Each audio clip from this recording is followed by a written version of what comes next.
თბილისის საქალაქო სასამართლოში სინდისის 8 პატიმრის მორიგის სასამართლო პროცესი გაიმართა. საქმე არსებით განხილვის ეტაპზე გადავიდა. დღევანდელ სხდომაზე ბრალდების მხარე შესავალი სიტყვით წარსდგა.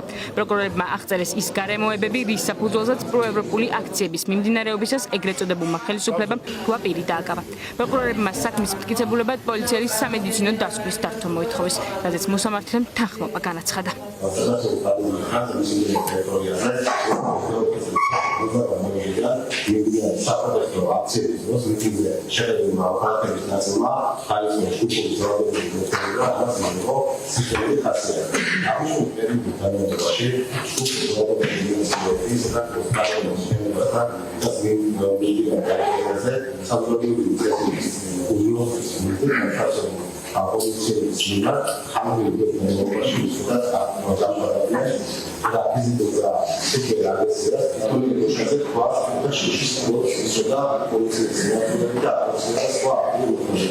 ბრალდების მხარის შესავალ სიტყვას დაცვის მხარის წარმომადგენლები არ ეთანხმებიან. უფლებადამცველებმა აღნიშნეს, რომ საქმის არსებითი განხილვის ეტაპი კიდევ უფრო ნათლად წარმოაჩენს სინდისის პატიმრების საქმის აბსურდულობას.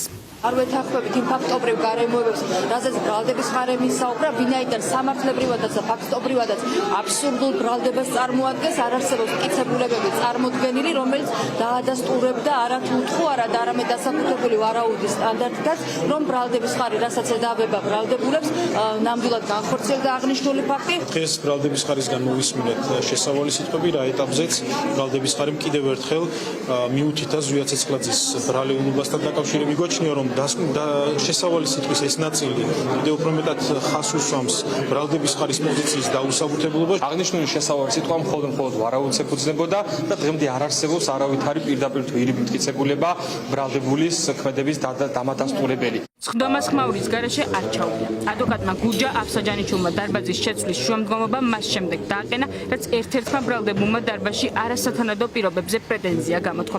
მოსამართლემ ეს შუამდგომობა დააკმაყოფილა და სხდომათა დარბაზი შეცვალა.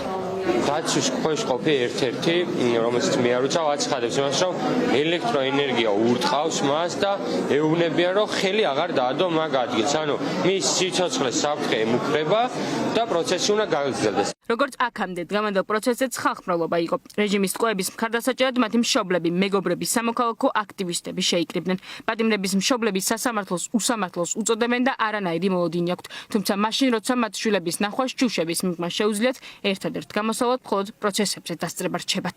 აქამდე რა შოუ და მასკარადიც ჰქონდათ, დაახლოებით იგივეს გაგრძელება იქნება. მკვდარი სასამართლო და ნულოვანი ნდობა მურუსიჯე ჩინჩალაძის კლანური სასამართლოს მიმართ. დავდივარ და მონაწილეობთ აი ამ მარაზმში სირკით რაც დავარკვათ არ ვიცი. ერთი ის ანუ ყველა მოვდივართ აქ მარტო იმის გამო რომ ვნახავთ ჩვენ შვილებს ჩვენ ბიჭებს. ამ ბიჭებისთვის უნდა ვიბრძოლოთ. ჩვენ ერთ-ერთი მთავარი მოთხოვნა იყო, რომ ეს ბიჭები გათავისუფლდნენ ვინაიდან ისინი მხოლოდ სამშობლო სიყვარულისთვის და საქართველოს თავისუფლების ერთიანობისთვის იბრძვიან. ბიძინა ივანიშვილის სასამართლო 8 პირს ჯგუფური ძალადობის მუხლით ასამართლებს. ზვია ცეცხლაძეს, ვეფხია კასრაძესა და ვასილ კაძელაშვილს როგორც ჯგუფურ ძალადობის ორგანიზებაში ბრალდებულებს 6-დან 9 წლამდე პატიმრობა ემუქრებათ. დანარჩენ 5 პირს კი ჯგუფურ ძალადობაში მონაწილეობას ედავებიან. რეჟიმის პატიმრების შემდეგი პროცესი 23 აპრილსაა ჩანიშნული.